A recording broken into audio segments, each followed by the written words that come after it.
Hi friends, welcome back to our channel tailor Suma. ఇప్పుడు నేను కట్టుకున్న లాంగ్ ఫ్రాక్ అయితే నేనైతే చీరతో అయితే స్టిచ్ చేశాను అనమాట.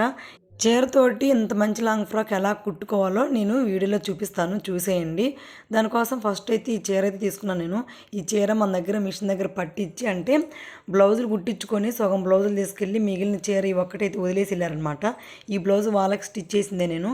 ఈ బ్లౌజ్ నాకు అసలు సెట్ అవ్వదు, అందుకని చెప్పేసి ఆ చీరని నేను ఇలా ఫ్రాక్ లాగా అయితే స్టిచ్ చేస్తున్నాను. ఫస్ట్ అయితే ఈ వీడియో చూసేయండి. ఫస్ట్ అయితే బాడీ అయితే కట్ చేసుకోవాలన్నమాట. మనం బాడీ పార్ట్ కట్ చేసుకోవడం కోసం ఇలా నేను వీడియోలో చూపించిన విధంగా ఒక క్లాత్ తీసుకొని 4 మడతల మీద ఇలా ఫోల్డింగ్ అయితే చేయాలి. ఫోల్డింగ్ ఎప్పుడైనా మన వైపు ఉండాలి, ఓపెన్స్ మనకి ఆపోజిట్లో ఉండాలి. ఇలా నేను వీడియోలో చూపించిన విధంగా ఇలా ఫోల్డింగ్ చేసుకొని ఫస్ట్ మన బాడీ కొలత అంటే మన బాడీ పొడవు ఎంత ఉందో అంత అయితే మనం ఎక్కడ దాకా ఉందో అక్కడ దాకా అయితే ఒక మార్క్ అయితే పెట్టాలి. నా బాడీ పొడవు వచ్చేసి 14 అనమాట. నేను ఒక హాఫ్ ఇంచ్ అయితే ఖర్చులకి ఒక హాఫ్ ఇంచ్ ఎక్కువ తీసుకుంటున్నాను. అందుకు 14.5 దగ్గర అయితే నేను ఇలా లైన్ అయితే డ్రా చేసుకుంటున్నాను. చూడండి నీడిలో చూపించిన విధంగా ఫస్ట్ ఆ లైన్ మీదే మనం కట్ చేసుకోవాలి. ఎందుకంటే ఇప్పుడు ఆ మొక్క కట్ చేసామంటే మనకు అసలు బాడీ మొక్క అనేది ఉండిద్ది. ఇప్పుడు దీనికి మనం కొలతలు అయితే పెట్టుకోవాలి. ఫస్ట్ నెక్ అయితే కట్ చేసుకోవాలి. నెక్ కల్లి నేనైతే 2 అయితే పెట్టుకున్నాను. నాకు 2 అయితే నెక్ సరిపోద్ది. షోల్డర్ వచ్చేసి 3 పెట్టుకుంటున్నాను. సంఖ కల్లి అంటే 3 దగ్గర నుంచి సంఖ కిందకి 6 దగ్గర అయితే ఇలా ఎల్ షేప్లో ఒక లైన్ అయితే డ్రా చేసుకోవాలి. అది సంఖ దిగు అనమాట. సంఖ డౌన్ కట్ చేసుకోవడానికి మనం ఎల్ షేప్లో లైన్ డ్రా చేశాక మధ్యలో ఆ సంఖ మధ్యలో ఇలా 1 ఇంచ్ అయితే డ్రా చేసుకోవాలి. ఎందుకంటే సంఖ రౌండ్ తిరగడం కోసం, నీట్గా రావడం కోసం ఇలా డ్రా చేసుకొని దాని మీదే గీసుకోవాలన్నమాట. నేను 1 ఇంచ్ తీసుకున్నాను, ఎందుకంటే నేను సన్నగా ఉన్నాను కాబట్టి. కొంచెం లావుగా ఉన్న వాళ్ళకైతే 1.5 ఇంచ్ అయితే పెట్టుకోవాలి. ఇప్పుడు మనకు బాడీ కొలతలు తీసుకుందాం. బాడీ కొలతలు వచ్చేసి నాదైతే 31 అనమాట. 31 అంటే 4వ భాగం అయితే ఇక్కడ నేను డ్రా చేస్తున్నాను. 4వ భాగం వచ్చేసి 7:15. అక్కడ ఒక లైన్ డ్రా చేసి అక్కడి నుంచి అంటే ఖర్చులకి మనం అసలు లైన్ డ్రా చేసుకున్నాక ఖర్చులకి 2 ఇంచెస్ అయితే నేను పెట్టుకున్నాను. ఇప్పుడు నడుము వచ్చేసి నాది 28 అనమాట. 28లో నాలుగో వంతు వచ్చేసి 7 కదా. 7 దగ్గర ఒక లైన్ అయితే డ్రా చేసుకోవాలి. చూడండి నీడిలో చూపించిన విధంగా. 4వ వంతు ఎందుకు తీసుకుంటున్నానంటే మనం ఫోల్డింగ్ చేసిన క్లాత్ 4 మడతల మీద ఉంది కాబట్టి మనం 4వ వంతు తీసుకున్నాను నేను. చూడండి 7 దగ్గర ఒక లైన్ డ్రా చేసి ఖర్చుల కోసం 2 ఇంచులు అయితే మొత్తం 9 ఇంచులు అయితే నేను అక్కడ లైన్ డ్రా చేశాను అనమాట. ఇప్పుడు ఆ 2 లైన్లు అయితే కలుపుతూ ఒక లైన్ అయితే డ్రా చేసుకోండి నేను వీడియోలో చూపించిన విధంగా. ఇప్పుడు వచ్చేసి సంఖ డౌన్ ఉంటుంది కదా, సంఖ కల్లి అనమాట. ఇటు మెడ వైపు కాకుండా సంఖ వైపున 1 ఇంచ్ దగ్గర ఒక లైన్ డ్రా చేసుకొని క్రాస్గా ఇలా అయితే ఒక లైన్ డ్రా చేసుకొని కట్ చేసుకోవాలి. ఎందుకంటే మన సంఖ దగ్గర అంటే నడుం దగ్గర నీట్గా హెచ్చు తగ్గులు లేకుండా కరెక్ట్గా రావడం కోసం ఇలా అయితే డౌన్ తీసుకోవాలన్నమాట. మనం డ్రా చేసిన వరకు అయితే మొత్తం అయితే ఎలా డ్రా చేస్తామో అలా కట్ చేసేసుకోండి. నెక్ కట్ చేసుకోకుండా ఇప్పుడు ఏ పార్ట్కి ఆ పార్ట్ అంటే ఫ్రంట్ బ్యాక్ ఓపెన్ చేసేయనమాట. అంటే నెక్ 2 సమానంగా కట్ చేయం కదా, విడివిడిగా కట్ చేసుకోవాలి. అప్పుడే మనకి నీట్గా వస్తాయి. ఒకేసారి 4 మడతల మీద కట్ చేస్తే మెడ అనేది పాడైపోయింది అనమాట. అందుకని ఇప్పుడు నేను ఫ్రంట్ నెక్ అయితే గీస్తున్నాను. ఫ్రంట్ నెక్ వచ్చేసి 2 ఇంచెస్ ఎడల్పు అయితే పెట్టుకున్నాను. కిందకు వచ్చేసి అంటే కింద డౌన్ వచ్చేసి నేను 5.5 దగ్గర అయితే లైన్ డ్రా చేసుకొని ఇప్పుడు 2 ఇంచెస్ అయితే నేను ఒక బాక్స్ లాగా ఎల్ షేప్లో లైన్ అయితే డ్రా చేసుకుంటున్నాను. చూడండి వీడియోలో చూపించిన విధంగా. ఆ బాక్స్లో నేనైతే రౌండ్ గీసుకున్నాను. మీరు కావాలంటే ఏ నెక్కని పెట్టుకోవచ్చు, అది మా ఇష్టం. నేనైతే ఈజీగా కొత్తగా నేర్చుకునే వాళ్ళు కూడా ఈజీగా కుట్టగలుగుతారు కాబట్టి రౌండ్ నెక్ అయితే కట్ చేస్తున్నాను నేను. అలాగే బ్యాక్ పార్ట్ కూడా సేమ్ అలాగే 2 ఇంచుల ఎడల్పు అయితే తీసుకోవాలి. కిందకైతే మాత్రం మన డౌన్ అనేది మన ఇష్టం. అంటే ఎంత డీప్ నెక్ తీసుకోవాలన్నా తీసుకోవచ్చు, ఏం పర్వాలేదు, బాగానే ఉండిద్ది. అంటే బ్యాక్ నెక్ డీప్ నెక్ అయితేనే బాగుండిద్ది అనమాట. నేనైతే నాకు 7 అయితే పెట్టుకున్నాను. సేమ్ అలాగే 7 దగ్గర ఒక లైన్ డ్రా చేసి 2 ఇంచెస్ అయితే ఒక బాక్స్ అయితే ఇలా నేను వీడియోలో చూపించిన విధంగా అయితే లైన్ అయితే డ్రా చేసుకోండి. ఇంకా మీకు ఎవరికైనా అర్థం కాకుంటే నన్ను కామెంట్లు అడగండి, నేను చెప్తాను. ఇలా బాక్స్ గీసాక దీన్ని వెనక నెక్ నేను రౌండ్ నెక్కి గీసుకుంటున్నాను. లేదు ఏదైనా కొండ నెక్ గీసుకోవాలన్నా కానీ గీసుకోవచ్చండి. ఈసారి ఎప్పుడన్నా చూపిస్తాను ఇంకో దాంట్లో. ఇప్పుడు ఈజీగా ఉండటం కోసం కొత్తగా నేర్చుకునే వాళ్ళకి కూడా ఈజీ మెథడ్స్లో అయితే చూపిస్తున్నాను. అందుకని రౌండ్ నెక్కి కట్ చేస్తున్నాను అనమాట. ఇప్పుడు ఫ్రంట్ బ్యాక్ 2 అయితే కట్ చేసాం కదా లైనింగు. ఇప్పుడు మనం మెయిన్ ముక్కను కట్ చేసుకోవాలన్నమాట. మెయిన్ ముక్కను కూడా 4 మడతల మీద వేసేసుకొని తీసుకోవాలి దీన్ని. ఇప్పుడు చీర కాబట్టి చీరలోనే నేను ఒక పక్క 4 మడత మీద ఇలా ఫోల్డింగ్ వేసి లైనింగ్ ముక్కలు మనం కట్ చేసుకున్న దాన్ని వేసి నెక్ వైపు కట్ చేయకూడదు, ఎందుకంటే నెక్ మనం తిరగేయాలన్నమాట.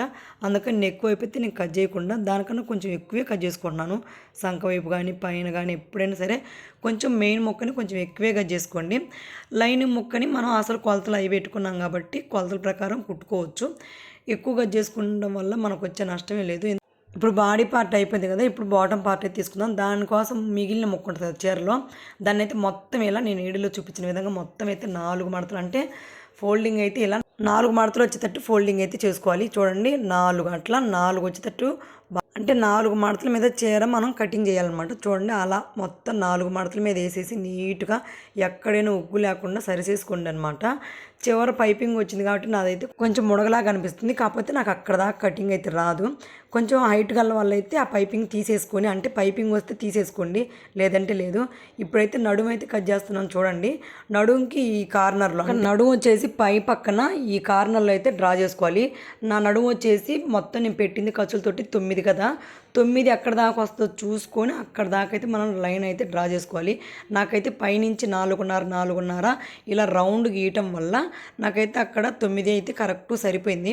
పైనుంచి ఇంకొంచెం ఎక్కువ నడువున్న వాళ్ళు పైనుంచి 5, 6 అలా లైన్ అయితే చూసుకొని గీసుకున్నారంటే మీకు వీ షేప్ రాకుండా రౌండ్ అనేది నీట్గా వస్తుంది నడుము దగ్గర. అప్పుడు పర్ఫెక్ట్గా వచ్చింది అనమాట, ఎటు హెచ్చు తగ్గులు లేకుండా నీట్గా వస్తుంది. ఒకసారి ఇలా ట్రై చేయండి. కొత్తగా నేర్చుకునే వాళ్ళు కూడా ఇలా అయితే చూసుకోండి. ఇప్పుడు మనం ఎక్కడైతే నడుము గీసామో అక్కడి నుంచి మనం కిందకి ఎంత పొడవు పెట్టుకోవాలనుకుంటున్నామో అంత పొడవు అయితే లైన్ డ్రా చేసుకోండి. నా పొడవు వచ్చేసి 35 అనమాట, అంటే 34, 1 ఇంచ్ అయితే నేను జిగ్జాగ్కి పెట్టాను. 34, 35 దగ్గర అయితే డ్రా చేశాను అనమాట. అసలు పొడవు 34, 1 ఇంచ్ ఎగస్ట్రా 35 పెట్టాను. మీరు కూడా అంతే 1 ఇంచ్ ఎగస్ట్రా పెట్టుకోండి. పై ఖర్చులకి కిందకి, అంటే నడుం ఖర్చులోకి కింద జిగ్జాగ్కి మొత్తం కలిపి 1 ఇంచ్ అయితే పెట్టుకోవాలి. అలా మొత్తం అయితే నేను సర్కిల్ అయితే లైన్ అయితే డ్రా చేసుకున్నాను 35. అంటే మీ పొడవు ఎంత వస్తుందో అంతే లైన్ అయితే డ్రా చేసుకోండి. నేనైతే 35 పెట్టుకున్నాను అనమాట, అని చెప్పా కదా ఖర్చులతో కలిపి. మొత్తం ఇలా లైన్ అయితే డ్రా చేసుకోండి.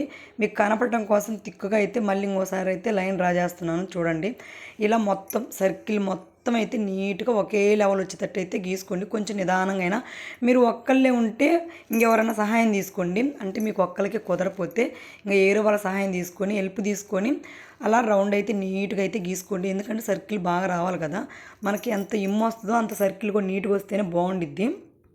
ఇప్పుడు గీసుకున్నాం కదా, మొత్తం మనం గీసుకున్న దాని ప్రకారం ఎలా గీసుకున్నాం సేమ్ అలాగే కటింగ్ అయితే చేసుకోవాలి. ఫస్ట్ నడుమే కట్ చేయాలండి, ఎప్పుడైనా గుర్తుపెట్టుకోండి. నడుము కట్ చేసుకున్నాక కింద సర్కిల్ అయితే కట్ చేయండి. ఎందుకంటే కింద సర్కిల్ కట్ చేసి పైన మీరు నడుము దగ్గరికి వచ్చేసరికి నడుము అనేది అంటే కొంచెం కన్ఫ్యూజ్గా అటు ఇటు వెళ్ళిపోయిద్ది. ఫస్ట్ నడుము కట్ చేసుకుంటే కింద సర్కిల్ అనేది చాలా అంటే చాలా ఈజీగా పర్ఫెక్ట్గా వచ్చింది. మొత్తం కటింగ్ అయితే ఇలా కట్ చేసుకోండి. కటింగ్ అయితే చాలా ఈజీ, అంటే కటింగ్ చేయటమే కొంచెం లేట్, కానీ కటింగ్ అయితే చాలా ఈజీ అండి. ఇప్పుడు bottom part body part cutting అయితే అయిపోయింది కదా, ఇప్పుడు లైనింగ్ అయితే కట్ చేస్తున్నాను.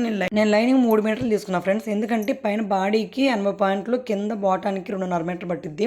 దానికోసం చూడండి నేను 4 మడతల మీద ఇలా మామూలుగానే చక్కగానే ఫోల్డింగ్ చేసుకొని, మన నడుము వచ్చేసి నేను 9 పెట్టాను కదా, సేమ్ అలాగే పై పక్కన 9 నేను వీడియోలో చూపించిన విధంగా 9 దగ్గర అయితే లైన్ డ్రా చేసుకోండి.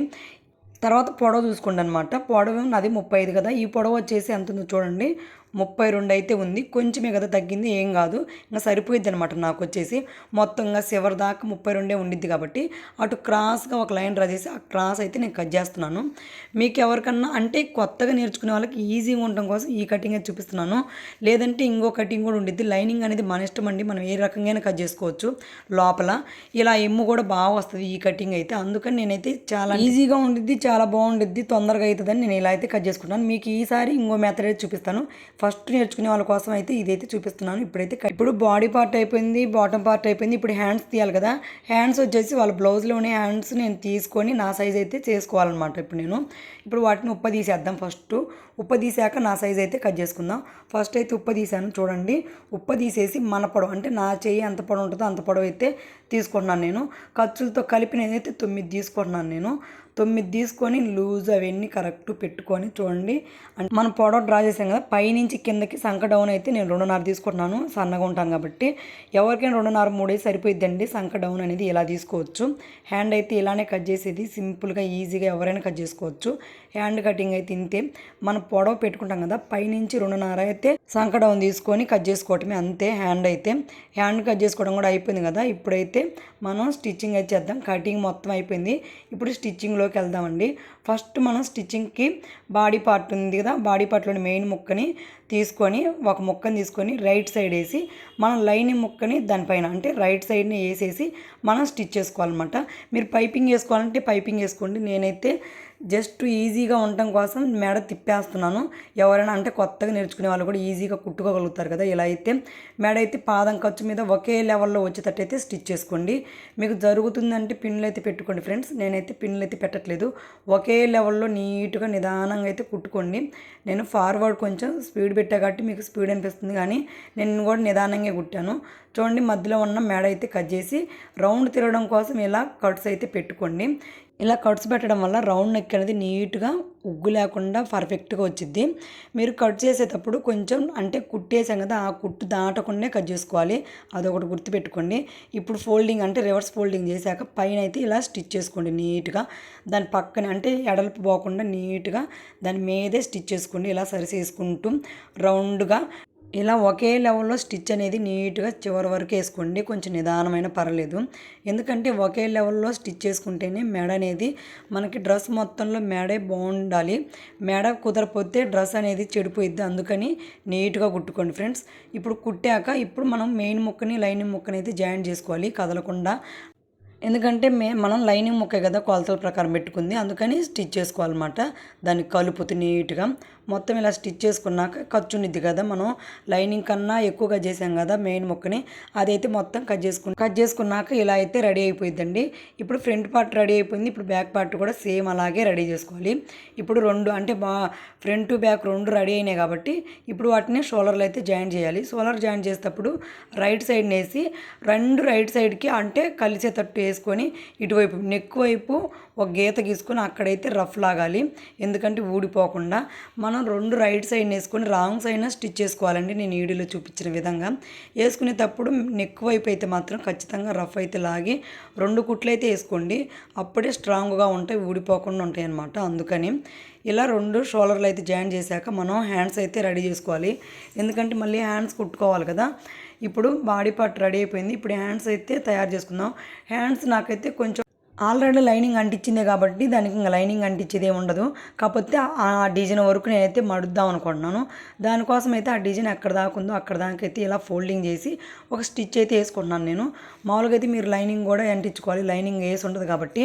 ఇది ఆల్రెడీ బ్లౌజ్లోని హ్యాండ్ కాబట్టి లైనింగ్ వేసి ఉంది కాబట్టి నేనైతే లైనింగ్ ఏమీ అంటించట్లేదు కాబట్టి మీకు హ్యాండ్ కుట్టేది పర్ఫెక్ట్గా అయితే చూపించలేకపోతున్నాను నేను. హ్యాండ్స్ చూసేటప్పుడు అడుగున పూసలు అయితే ఉన్నాయి, అందుకని నేను చూసుకుంటూ కుట్టుకుంటున్నాను. ఇలాంటి వర్క్ వాటికి పూసలు ఉంటాయి కాబట్టి చూసుకుంటూ జాగ్రత్తగా అయితే కుట్టుకోవాలి. ఇప్పుడు హ్యాండ్ రెడీ అయిపోయింది కదా, పై పక్క నేను ఇందాక పొడవ కట్ చేసినప్పుడు లైనింగ్ జాయింట్ అనేది ఊడిపోయింది కాబట్టి మళ్ళీ జాయింట్ చేసుకోవాలన్నమాట లైనింగ్కి మెయిన్ ముక్కకి. ఇలా రెండు హ్యాండ్స్ రెడీ అయిపోయాక ఇప్పుడు మనం జాయిన్ చేసుకుందాం బాడీకి జాయిన్ చేసేటప్పుడు గుర్తుపెట్టుకోండి, ఇలాంటి ఫ్లవర్స్ వచ్చినప్పుడు ఎప్పుడైనా సరే షోల్డర్ చక్కగా ఫ్లవర్ అనేది రావాలి, అప్పుడే మనకి నీట్గా ఉండిద్ది, లేకపోతే బాగోదు. దానికోసం సెంటర్లో ఇలా ఘాట్ అయితే పెట్టుకొని మధ్యలో అంటే ఒక కట్ పెట్టుకొని ఆ కట్టు షోల్డర్ చక్కగా వచ్చేటట్టు ఇలా అయితే స్టిచ్ చేసుకోవాలి. కొంతమందికి డైరెక్ట్ కుట్టడం రాదు కాబట్టి వాళ్ళ కోసం ఈజీగా ఆ కట్ దగ్గర నుంచి ఇలా అంటే మనం షోల్డర్ దగ్గర నుంచి ఇలా హ్యాండ్ అయితే ఇలా జాయిన్ చేసుకోండి. ఒకసారి మళ్ళీ రివర్స్ చేసి అటు పక్కకి అంటే ఇటు ఒకసారి జాయిన్ చేసాం కాబట్టి మళ్ళీ ఇటు పక్క కూడా ఒకసారి జాయిన్ చేస్తే మనకు ఫ్లవర్ అనేది పక్క పోకుండా పర్ఫెక్ట్గా వచ్చింది. అంటే కొత్త వాళ్ళకి డైరెక్ట్ కుట్టడం రాకపోతే వాళ్ళ కోసం ఈజీ కొనడం కోసం ఇలా అయితే చూపిస్తున్నాను. ఇంకో మెథడ్ కూడా చూపిస్తాను, చూసేయండి. ఇప్పుడైతే హ్యాండ్ అయితే ఇలా జాయిన్ చేసుకోండి. కొత్తగా నేర్చుకునే వాళ్ళు ఎవరైనా ఉంటే అంటే దానికి కరెక్ట్ చక్కగా రాదు కాబట్టి కొంతమందికి వాళ్ళ కోసం అయితే చూపిస్తున్నానండి ఈ మెథడు. అంతే, అంతమించి ఏం లేదు. ఇప్పుడు చూడండి పర్ఫెక్ట్ దాన్ని చక్కగా వచ్చింది కదా. ఇప్పుడు హ్యాండ్ రెడీ అయిపోయింది. రెండో హ్యాండ్ కూడా సేమ్ అలాగే అంటించుకోవాలి. ఇప్పుడు మనం ఇందాక అలా చూపించాం కదా, ఇప్పుడు ఇలా చూపిస్తున్నాం చూడండి. ఇప్పుడు మనం ఆ ఘాటు పెట్టాం కదా సెంటర్ ఘాటు, అది కరెక్ట్ షోల్డర్ చక్కగా ఉండేటట్టు చూసుకొని హ్యాండ్ అయితే ఇక్కడ చివరి నుంచి ఇలా జాయింట్ అయితే చేసుకోండి. కట్ అయితే కరెక్ట్ అక్కడ దాకా వచ్చేటట్టుగా నీట్గా కొంచెం నిదానంగా అయినా ఇలా జాయింట్ అయితే చేసుకోండి. జాయింట్ చేసుకున్నాక 2 స్టిచ్లు అయితే వేసుకోండి. ఎప్పుడైనా హ్యాండ్స్కి 2 స్టిచ్లు వేయడం వల్ల కుట్టు అనేది జారిపోకుండా ఊడిపోకుండా బాగుంటాయి పర్ఫెక్ట్గా. ఇంకా మనం రెండో హ్యాండ్ కూడా జాయిన్ చేసాం కదా. ఇప్పుడు మనం బాడీ పార్ట్ రెడీ అయిపోయినట్టే. ఇప్పుడు బాటమ్ పార్ట్ తీసుకొని బాడీ పార్ట్కి అయితే అంటించాలి. ఇప్పుడు బాడీ పార్ట్ని ఎటో ఒకవైపున అంటే 2 ముక్కలు వస్తాయి అనమాట. ఏ పార్ట్కి ఆ పార్ట్ అంటించుకోవాలి. ఇప్పుడు బాడీ పార్ట్ని రైట్ సైడ్ వేసి మనం బాటమ్ పార్ట్ని కూడా రైట్ సైడ్న ఇలా పెట్టి చూడండి, నేను వీడియోలో చూపించిన విధంగా రైట్ సైడ్ని అడుగు పడేటట్టు చూసి రాంగ్ సైడ్ని మనం స్టిచ్ చేయాలన్నమాట. నేను వీడియోలో పెడుతున్న విధంగా అంటే నేను చెప్పేదానికన్నా మీకు చూస్తేనే బాగా అర్థమైద్ది. అందుకని వీడియోలో బాగా చూడండి. 2 రైట్ సైడ్లు పెట్టి రాంగ్ సైడ్న నేనైతే స్టిచ్ చేస్తున్నాను. నడుము అనమాట జాయింట్ చేస్తుంది. అంటే బాడీ పార్ట్లోనే ఒక పార్ట్కి నడుము జాయింట్ చేస్తున్నాను. పైన నడుముకి ఇలా నీట్గా అనుకుంటూ జాగ్రత్తగా ఒకే లెవెల్ వచ్చేటట్టు నీట్గా స్టిచ్ చేసుకోండి. అప్పుడే మనకి పర్ఫెక్ట్గా వచ్చింది అనమాట నడుము దగ్గర. ఇంకా లైనింగ్ కూడా సేమ్ ఇలాగే అంటియాలన్నమాట. ఇప్పుడు బాడీ పార్ట్కి బాటమ్ పార్ట్ని అంటిస్తున్నాం కదా, సేమ్ అలాగే ఇప్పుడు దాని మీద అంటే ఫస్ట్ మనం లైనింగ్ జాయిన్ చేయకూడదు. ఫస్ట్ కొంతమంది లైనింగ్ జాయిన్ చేస్తారు. అలా లైనింగ్ జాయిన్ చేయకుండా మనం ఫస్ట్ రైట్ అంటే మెయిన్ ముక్కని జాయిన్ చేసి తర్వాత లైనింగ్ జాయిన్ చేయాలి. అప్పుడు లైనింగ్ లోపలికి వెళ్ళిపోయిద్ది. కొంతమంది తెలియక లైనింగ్ అడుగు పోయిద్దేమని ఫస్ట్ అంటిస్తారన్నమాట. అలా అంటియకూడదు. ఇప్పుడు చూడండి, అది లైనింగ్ లోపలికి వెళ్ళిపోయిద్ది, మెయిన్ ముక్క పైకి వచ్చిద్ది. ఇప్పుడు జాయిన్ చేసాం కదా. ఇప్పుడు రెండో పక్క కూడా సేమ్ అలాగే మెయిన్ ముక్కని తర్వాత లైనింగ్ ముక్కని జాయిన్ చేసుకున్నాక ఇలా అయితే వస్తుంది 2 పర్ఫెక్ట్గా. ఇప్పుడు మనం జాయింట్ అంటే మొత్తం కలుపుతూ జాయింట్ అయితే చేసుకోవాలి. అప్పుడే మనకి ఇంకా డ్రెస్ అయిపోయినట్టు అనమాట. ఇంకా ఈ జాయింట్ చేస్తే ఇప్పుడు చూడండి, జాయింట్ చేసేటప్పుడు నాకు 2 ఇంచెస్ అయితే మనం ఖర్చు పెట్టాం కదా. మనం అంటే కొలతలు చూసుకొని ఆల్రెడీ అంటే నా కొలతలే కాబట్టి నాకు బాగా తెలుసు, డైరెక్ట్గా వేసేసాను. కాకపోతే మీకు చూపించడం మర్చిపోయాను. మళ్ళీ అయితే మీకు టేప్ పెట్టి చూపిస్తున్నాను అనమాట. టేప్ అంటే 2 ఇంచెస్ తీసుకున్నాం కదా. ఆ 2 ఇంచెస్ దగ్గర ఇటు నుంచి అంటే సంఖ వైపు ఖర్చు వైపు నుంచి ఇటు పక్కకి 2 ఇంచెస్ దగ్గర లైన్ డ్రా చేసుకొని దాని మీద కుట్టేసుకోండి. నేను ఫస్ట్ కటింగ్ చేసేటప్పుడు అంటే మా కటింగ్ అప్పుడు కొలతలు గీసాను కదా, ఆ కొలతల మీదే స్టిచ్ చేసుకుంటే చాలు. మనం ఆల్రెడీ గీత ఉంది, దాని మీద మీకు కనిపించడం కోసం కొంచెం థిక్గా అయితే గీసాను. లేదంటే మనకు ఆ థిక్ అంటే లైన్ అనేది పోయిందంటే మీరు 2 ఇంచెస్ కదా ఎక్కువ తీసుకుంది, ఆ 2 ఇంచెస్ అయితే తీసుకోండి. అప్పుడే మనకు పర్ఫెక్ట్గా చూడండి. నడుం కుట్లు కూడా 2 సమానంగా ఒకే రకంగా ఒకే దగ్గరికి అయితే వచ్చినాయి. నడుం దగ్గరికి రానిచ్చాక మీరు అక్కడ ఆపి అక్కడి నుంచి టేప్ తీసుకొని క్రాస్గా 5 ఇంచులు కానీ 4.5 ఇంచు దగ్గరకు కానీ ఇలా క్రాస్గా అయితే 4 అంటే లైనింగు మెయిన్ ముక్క మొత్తం 4 మీద కుట్టయితే రానిచ్చేయండి. అక్కడ దాకా చూడండి, నీడిలో చూపించిన విధంగా అక్కడ దాకా రానిచ్చాక అక్కడ లైనింగ్ వదిలేసి చూడండి, ఈడీలో చూపించిన విధంగా లైనింగ్ వదిలేసి మెయిన్ ముక్క మీదకే స్టిచ్చింగ్ అయితే రానివ్వండి. స్టిచ్ అయితే చూడండి అలాగా. అర్థమవుతుందా ఫ్రెండ్స్? అర్థం కాకపోతే నన్ను మళ్ళీ అడగండి, నేను క్లియర్గా చెప్తాను. లైనింగ్ పడకుండా మెయిన్ ముక్క మీదకే మీరైతే స్టిచ్ అయితే వేసుకోండి. అప్పుడే నడుం దగ్గర మనకి ఎలాంటి ఉగ్గు లేకుండా అంటే ఏ పార్ట్కి ఆ పార్ట్ వేయటం వల్ల నడుం దగ్గర ఎలాంటి ఉగ్గు లేకుండా పర్ఫెక్ట్గా నీట్గా అనేది వస్తుంది స్టిచ్ అంటే కుట్ అనేది. అక్కడ ఉగ్గు లేకుండా మనం కుట్టింది కూడా అర్థం కాకుండా చాలా అంటే చాలా పర్ఫెక్ట్గా వచ్చింది రెడీమేడ్ లాగా. ఇలా 2-3 స్టిచ్లు అయితే వేసుకోండి మెయిన్ ముక్క మీదకి. 2-3 స్టిచ్లు అయితే వేసాక ఇప్పుడు మనం లైనింగ్ని అయితే జాయిన్ చేసుకోవాలి. లైనింగ్ జాయిన్ చేసేటప్పుడు చాలా అంటే చాలా జాగ్రత్తగా జాయిన్ చేసుకోవాలి. మెయిన్ ముక్క మీద పడకుండా చూడండి, నేను వీడియోలో చూపించిన విధంగా మెయిన్ ముక్క మీద పడకుండా లైనింగ్ మీదే స్టిచ్ పడేటట్టు సరి చేసుకుంటూ నీట్గా నిదానంగా ఒక స్టిచ్ అయితే వేసుకోండి. తర్వాత మళ్ళీ ఇంకో స్టిచ్ కూడా వేసుకోండి లైనింగ్ మీద. ఇలా వేసుకొని జిగ్జా చేసుకుంటే నిజంగా డ్రెస్ అనేది పర్ఫెక్ట్ రెడీ అయిపోయినట్టే. చూడండి, చూపిస్తాను. ఇప్పుడు 2-3 కుట్లు వేసుకున్నాక డ్రెస్ అనేది ఇలా అయితే వచ్చింది. చూడండి, ఇమ్ము కూడా మనం మొత్తం పెట్టాం కాబట్టి చీరలో ఉన్న మొత్తం ఇమ్మంతా పెట్టాం కాబట్టి ఇమ్ము కూడా చాలా అంటే చాలా వచ్చింది. మొత్తం ఇంకా జిగ్జా చేసుకున్నాక నేను వేసుకొని మీకు చూపిస్తాను. పర్ఫెక్ట్ అంటే కుడితే మీకు అర్థం కాదు కదా, నేను వేసుకొని కూడా చూపిస్తే ఎక్కడైనా లూజ్ కానీ బిర్రు కానీ అవ్వకుండా పర్ఫెక్ట్గా మన కొలతల ప్రకారం కుట్టుకుంటే పర్ఫెక్ట్గా ఎలా వస్తుందో అలా వచ్చింది. నాకైతే బాగా నచ్చింది ఈ డ్రెస్. మీకు ఎలా అనిపించిందో కామెంట్ చేయండి. చూడండి, ఫిట్టింగ్ అయితే ఇలా ఉంది. చూడండి, మొత్తం ఎక్కడైనా ఉగ్గు లేకుండా చేతులు కానీ హ్యాండ్ కానీ ముందు నెక్కు కానీ వెనక నెక్కు కానీ పర్ఫెక్ట్గా అయితే వచ్చింది. మీకు ఎలా అనిపించింది కామెంట్ చేయండి. అంతే ఫ్రెండ్స్, ఈ వీడియో మీకు నచ్చితే లైక్ చేయండి, మన ఛానల్ అయితే సబ్స్క్రైబ్ చేసుకోండి. మరొక మంచి వీడియోతో మళ్ళీ కలుస్తాను. అంతవరకు బాయ్ బాయ్.